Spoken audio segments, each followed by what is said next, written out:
오늘 예배 전에 한 성도님이 제게 그런 얘기를 하셨습니다. 그 어떤 가게 앞에 있는 그 나무가 막 시름시름 앓더니만 결국에는 그 가정, 그 점포에 있는 어떤 분이 이제 별세하시더라.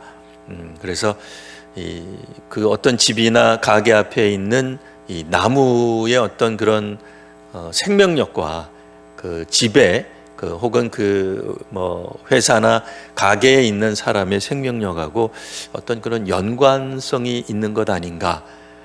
왜냐하면 실제로 그런 비슷한 일들이 뭐 100년에 한 번쯤 일어나는 게 아니라 의외로 종종 일어나는 일들임을 우리들도 알고 있습니다.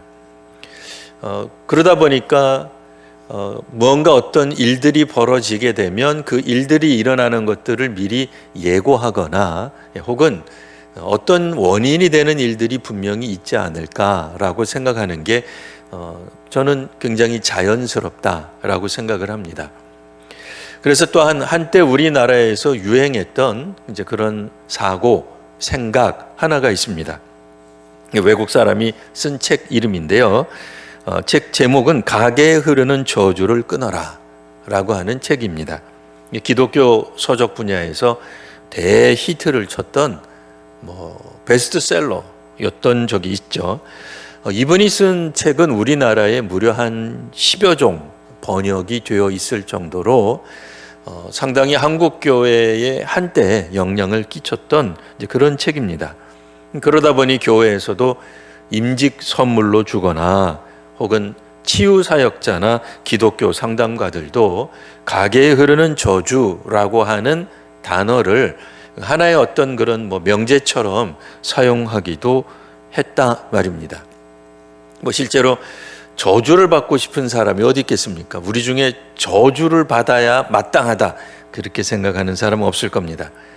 우리가 가난을 혹은 고난을 때로는 질병과 불안이 있을 때 이게 저주에서 왔다 이렇게 이제 생각하면 당연히 사탄이 밉게 되죠. 사탄을 어떻게 해야 우리 가운데서 몰아낼 수 있을까 하는 것들에 집중하게 될 것입니다. 이런 생각이 자연스럽게 생각되는 이유는 실제로 악을 행한 사람들의 집들이 몇 해 지나서 결국은 패망하는 경우를 종종 보았기 때문에 그렇습니다. 그러니 사람들이 생각할 때 저 집안에 뭔가 저주가 흐르기 때문에 그의 자녀도 안 되고 손자도 안 되고 후손들도 안 되고 라고 생각을 하는 거죠. 또 실제로 그와 같은 유사한 생각들이 일반적으로 우리가 갖고 있는 생각에도 있습니다. 이를테면 연좌제 같은 거죠. 그러니까 부모나 조상이 어떤 범죄를 하게 되면 그의 식솔들이 다 처벌을 받아야 된다는 생각이 자연스럽게 우리들 가운데 있는 거예요. 그러니 그 해당되는 사람에게만 처벌이 끝나서는 안 되고 그가 지은 죄가 굉장히 크다고 한다면 자자손손 우리들은 그들에게 그 조상의 죄를 물어야 된다라고 생각을 하기도 하죠. 또 특정 지역이나 나라 사람들에 대해 지역 차별 혹은 인종 차별도 자연스럽다고 생각을 합니다. 그러다 보니 예를 든 겁니다. 미국 땅에서 한때 LA 폭동이라고 하는 큰 사건이 있었을 때에 그때 한국 사람들이 흑인들을 괴롭힌 건 아니었는데 어쨌든 우리 흑인에게도 권리가 있다 그러면서 백인에게 이제 겨냥한 게 아니라 그 겨냥의 화살을 분노의 화살을 우리 LA에 사는 한인들에게 돌린 적이 있었죠. 여하튼 그분들이 생각할 때는 동양인이 또 한국 사람들이 미국에 들어온 지 얼마 되지 않았는데 그들이 기존에 가지고 있었던 직업들, 직장들을 빼앗았기 때문에 흑인들의 권익이 많이 상실되고 손해를 보았다라고 생각을 했던 것 같습니다. 여하튼 그러다 보니까 여전히 그런 서구에 살고 있는 흑인들이 인종차별을 하는 어처구니 없는 것들을 우리가 보게 되죠. 우리가 생각하면 그들이 인종차별을 받았던 인종이기 때문에 더 안 할 것 같고 인종차별 금지에 더 나설 것 같은데 의외로 그분들이 볼 때는 조금 더 미개하다고 생각한 건지 개화가 덜 됐다고 생각했는지 아니면 자신들에게 직접적인 위해를 가했다고 생각을 했는지는 모르지만 아시아인에 대한 인종차별도 있어요.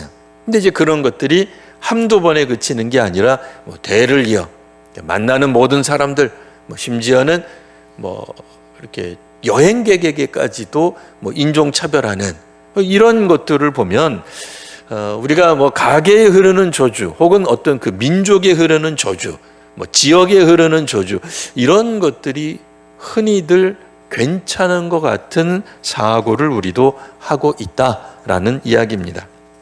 물론 성경에서는 그렇게 이야기하지 않습니다.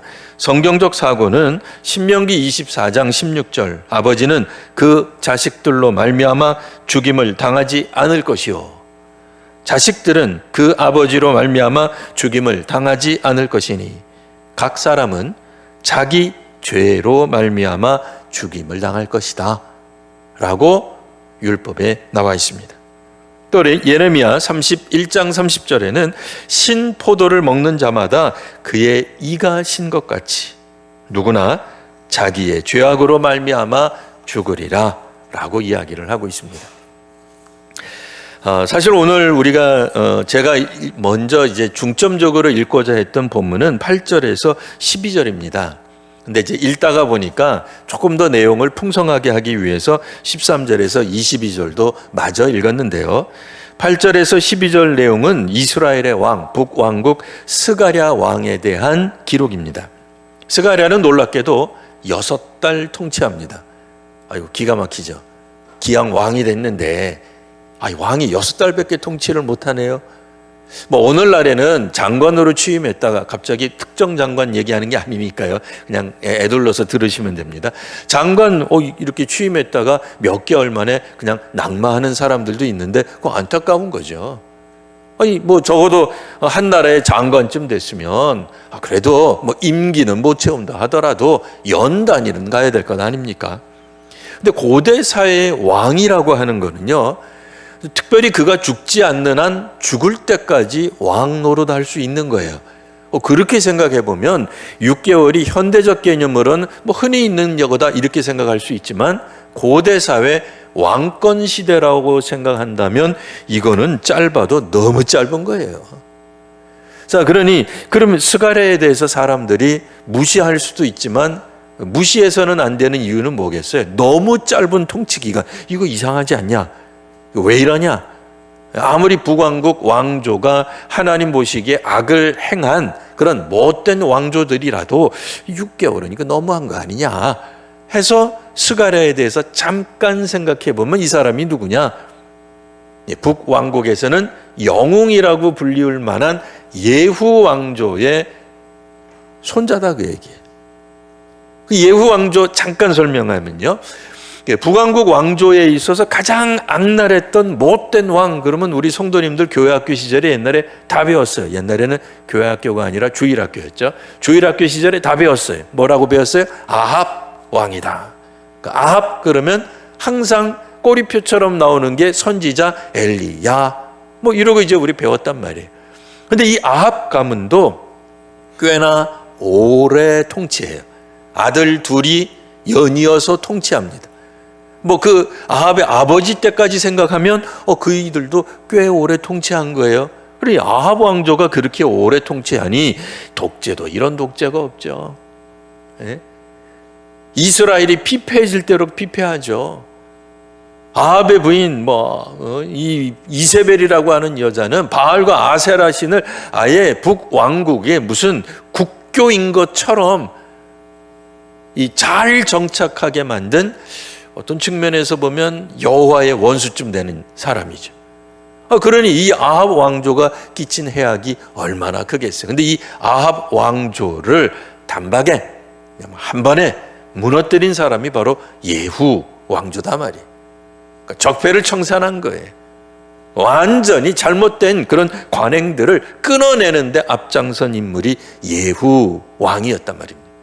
그러니 우리는 일반적으로 생각할 때 예후 왕조는 당연히 하나님으로부터 축복받아야 되고 그 민족이 잘 되고 그 자손이 잘 되고 번영하고 부흥하고 성장하는 걸 기대하는데 웬걸 예후 왕조가 조금 미진한 부분이 있었어요.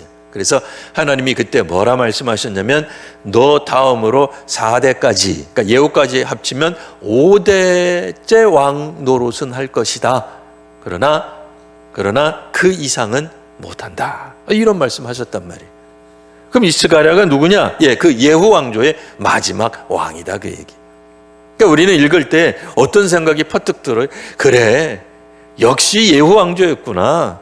그러니까 이게 뭐 하다가 중간쯤 순종하다가 중간쯤 불순종했기 때문에 그래 그의 마지막 손자는 이렇게 갑자기 6개월밖에 못하고 그냥 쫄딱 망하는구나, 뭐 이렇게 생각할 여지가 있다는 거예요. 왜요? 하필이면 예후 왕조의 마지막 왕이 6개월만 통치했기 때문에 더더욱 그런 생각이 들 수 있다라고 하는 겁니다. 자, 그런데 정말 그런가라고 하는 생각을 우리가 해보지 않을 수 없습니다.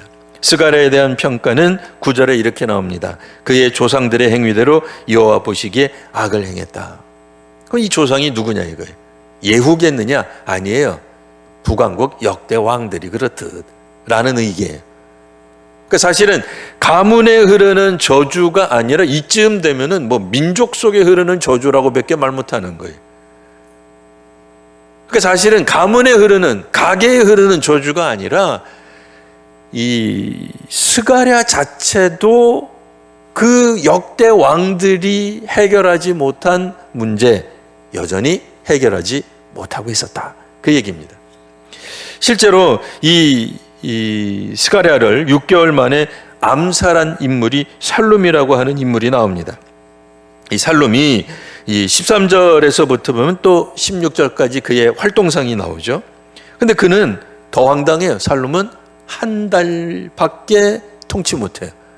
이건 뭐 우리가 조금 전에 스가랴 가지고 6개월 뭐 이래가지고 이거 이상한 사람이니까 한번 조사해보자, 좀 더 한번 진지하게 살펴볼까 그랬는데 웬걸 이 스가랴를 암살해서 왕이 된 인물은 한 달밖에 통치를 못해요.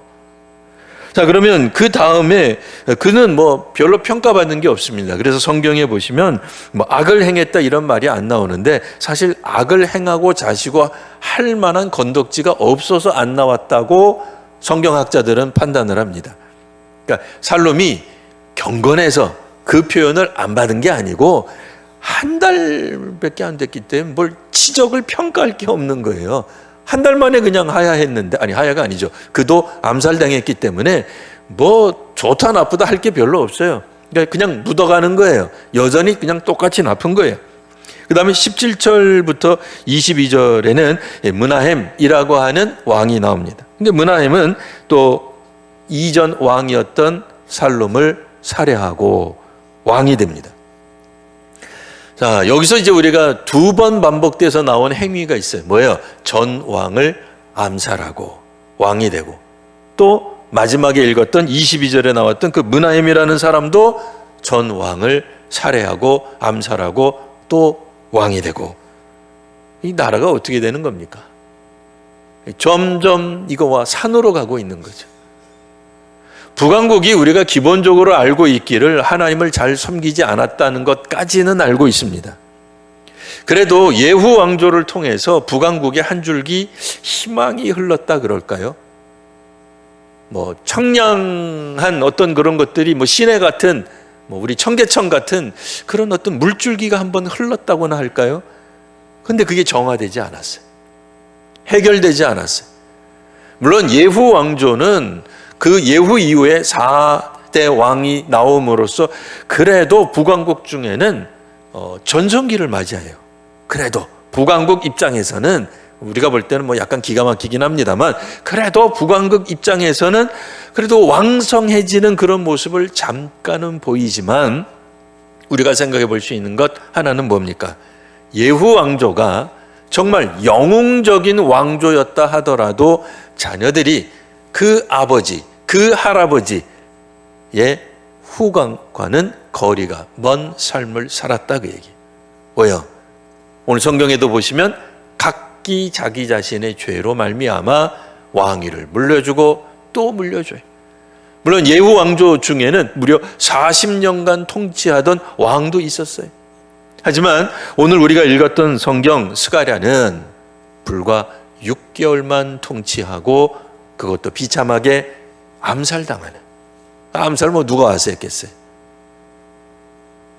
외국인이 와서 했겠어요? 아니에요. 자국민에 의해서 암살당하는 거예요. 살룸이라고 하는 사람도 이전 정부에 대한 불만이 많았겠죠. 왜요? 예후 왕조라 하더라도 세월이 흐르는 가운데 부패한 게 왜 없겠어요? 밝은 면이 있다면 정권에는 어두운 면도 있기 마련이에요. 개인도 마찬가지잖아요.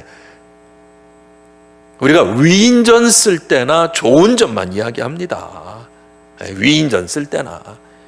물론 위인전도 읽다가 보면 어떤 위인이 좀 나쁜 짓을 해요. 뭘 훔치기도 해요. 나무를 자르기도 해요. 그러면 거기서 끝납니까? 아니죠. 그거를 미화시킵니다. 어떻게 미화시켜요? 도둑질한 거를 자백했다. 이 거짓말 안 하고 얼마나 순수하냐. 그러니까 나중에 우리나라의 대통령이 되고 왕이 된 것 아니겠느냐. 이러고 이제 넘어가죠. 그러니까 위인전에서는 밝은 면밖에 없어요. 혹시라도 누군가가 그 사람 사실은 어두운 면이 있는데 그림자가 있는데 그래도 이거는 잘못한 거 아니에요? 이러면은 어떻게 돼요? 그냥 몰매 맞습니다. 그 사람이 어떤 사람인데 위인인데 감히 네가 함부로 입을 놀려? 네가 역사를 뭘 한다고? 이러고 이제 만회사냥 당할 수 있어요. 그러나 성경은 밝은 면만 조명하는 것이 아니라 어두운 면도 적나라하게 이야기합니다. 어쩌면 우리도 하늘나라에 가서 물론 천국 입성하는 데는 주의 보혈로 들어갈 거예요.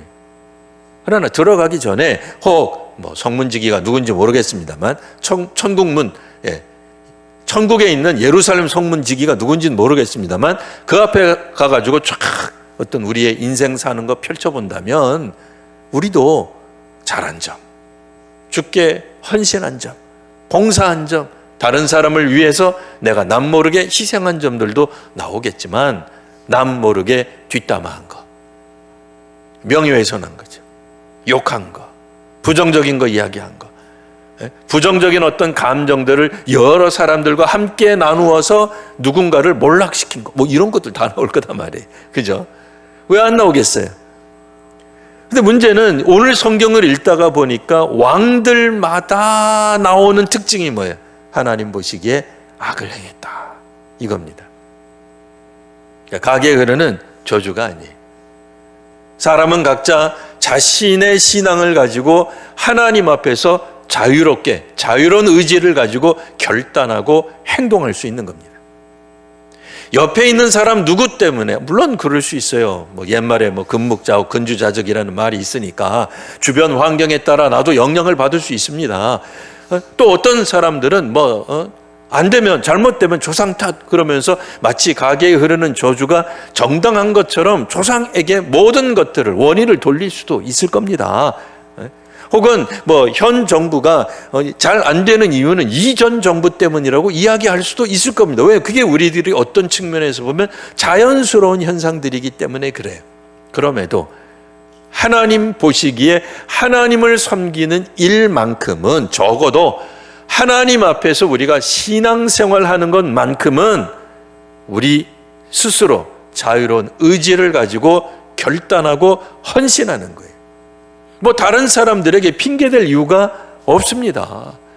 하나님 앞에 헌신하고 또 하나님 앞에 우리가 열정을 드리고 하는 것들이, 아니 그게 왜 남의 탓으로 돌려야 되겠습니까? 그게 왜 조상 탓의 문제고 환경 탓의 문제이겠습니까? 다른 사람은 예수님을 믿는 데서 결격사유가 있던 혹은 가다가 넘어지던 그것과 상관없이 우리는 우리 자신이 하나님 앞에서 순종할 수 있는 겁니다.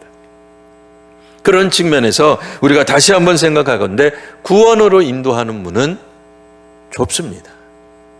넓고 편안한 일이 아닙니다. 이제 이만큼 나이가 되었으니 좀 안 해도 되지 않겠느냐. 한국 사회가 그런 사회가 아니잖아요. 이제는 한국 사회에서 60 그러면 아직도 애 취급을 합니다. 그죠? 여기 60대 초반이신 분들, 옛날 같으면 경로당에 들어갈 수 있었던 나이인데 지금 들어갑니까? 못 갑니다. 70에 들어가실 수 있어요? 들어가실 수는 있는데 안 들어가더라고요. 70대는. 그래서 왜 안 들어가냐 그랬더니 자기만 일 시킨대. 그래서 안 가요. 나도 우리 집안에서는 왕으로 타는데, 그죠? 아니 대빵 할아버지고 대빵 할머니인데 이 경로당에 들어갔더니 애 취급을 하는 거예요. 애래 애. 그래서 커피 타와 청소해. 그래서 기분 나쁘다고 안 간다는 거예요. 네?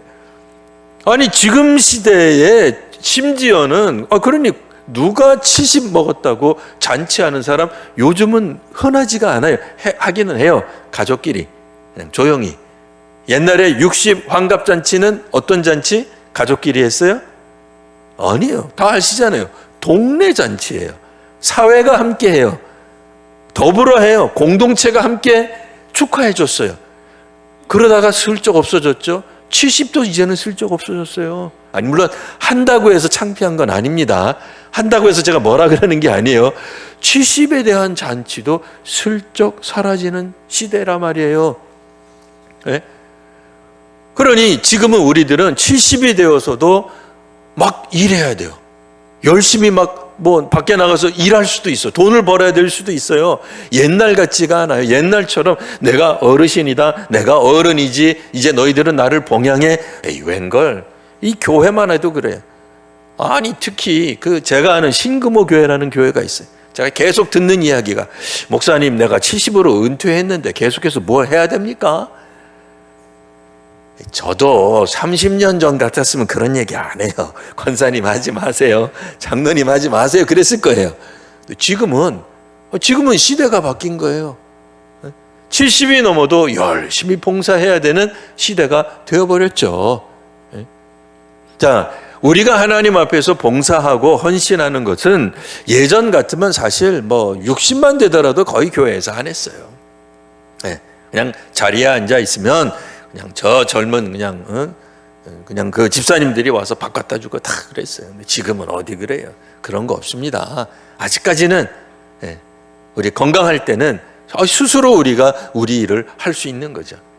그런 것처럼 하나님 앞에서 오늘 우리에게 건강을 주시고 또 능력도 주시고 또 여러 가지 축복들을 주셨다면 그 안에서 우리가 할 수 있는 일들이 있을 겁니다. 하나님 우리로 하여금 혹 병상에서도 기도할 수 있는 은혜를 허락하셨다면 우리 구역 식구들을 위해 가족들을 위해 기도하실 수 있습니다. 우리는 지금 하나님이 불러가시기 직전까지는 분명히 우리들에게 사명을 주신 거예요. 그 사명 다하는 날까지 주께서 우리를 부르지 않으실 겁니다.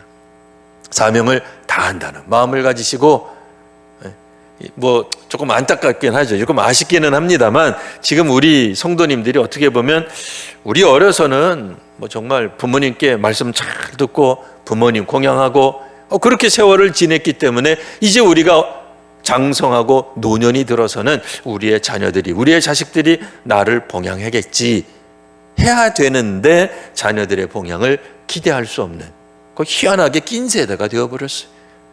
어떤 측면에서 한국 교회도 그래요. 한국 사회가 고령 사회가 된 것처럼 한국 교회도 고령 무슨 교회 좀 표현이 이상합니다만 고령 사회가 주축이 되는 교회가 되다가 보니까 정말 지금쯤은 우리가 좀 대접받고 좀 봉사받고 하는 그런 나이인데 여전히 봉사해야 되는 그런 끼어 있는 세대처럼 되어 있기는 합니다. 하지만 주께서 우리들에게 은혜를 주셔서 예전과 다른 그런 놀라운 건강 또 여러 가지 축복을 주셨음을 감사하며 오늘도 하나님 앞에 헌신하는 귀한 우리 성도님들 저와 여러분 모두가 되시기를 바랍니다. 기도하겠습니다. 거룩하신 주님, 저희에게 은혜를 더하여 주시니 감사합니다.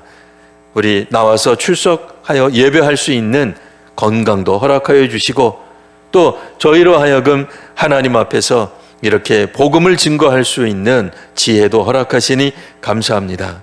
우리 주변에 있는 사람들에게 그리스도인의 그 삶이 무엇인지 잘 밝히 드러내는 이 시대의 저희들이 되게 하여 주옵소서. 세월이 지날수록 복음 전도가 쉽지 않은 시대이오나 그러나 여전히 우리 주변에는 복음에 대해 알고 싶어하고 그리스도인이 살아가는 방식에 대해 관심을 갖는 이들이 있는 줄 압니다. 오늘 저희로 하여금 이 마지막 때에 하나님의 말씀을 우리 자신을 통해 우리의 삶을 통해 우리가 어떻게 살아가는지를 통해 증거하는 그런 귀한 시대에 저희들이 쓰임을 받고 있사오니 저희들 주께서 쓰시는 귀한 통로임을 믿고 다시 한번 하나님 앞에 결단하며 헌신하게 하여 주시옵소서.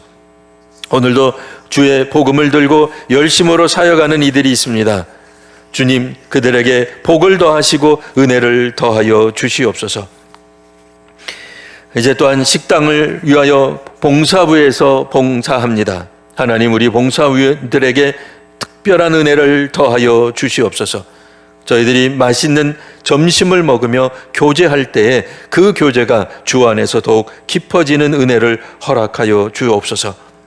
이번 한 주간도 아프지만 또 병원에 가지만 또 약도 먹지만 하나님 안에서 소망을 가지고 살아가는 믿음의 성도들이 있습니다. 그들이 직접 기도하며 또 가족들이 기도할 때 저희들도 함께 도와서 옆에서 중보 기도하게 하여 주시옵소서. 힘이 닿는 대로 우리가 중보하며 아픈 이들을 또 그들의 아픔을 함께 나누는 믿음의 성도들 우리 교회가 되게 하여 주시옵소서. 오늘도 영상을 통해서 예배하는 이들이 있습니다. 멀리 출타했기 때문에 혹은 원치 않는 질병 때문에 이제 함께 예배를 드리오니 주님께서 각자 자신이 있는 그 처소에서 하나님의 은혜가 임할 수 있는 역사를 더하여 주옵소서. 오늘 봉헌한 이들에게 하나님 이 봉헌의 귀한 역사를, 귀한 은혜를 덧입혀 주시옵소서. 감사하는 이들로 하여금 더욱더 감사의 내용들이 많아지고 풍성해지게 하여 주옵소서. 아직도 한 번도 감사 헌금을 해본 적이 없는 이에게도 용기를 더하여 주옵소서. 11조와 또 여러 가지 목적 헌금으로 하나님 앞에 헌금한 이들이 있습니다. 하나님, 저희들에게 축복하시고 은혜를 더하여 주옵소서. 예수님 이름으로 기도합니다. 아멘.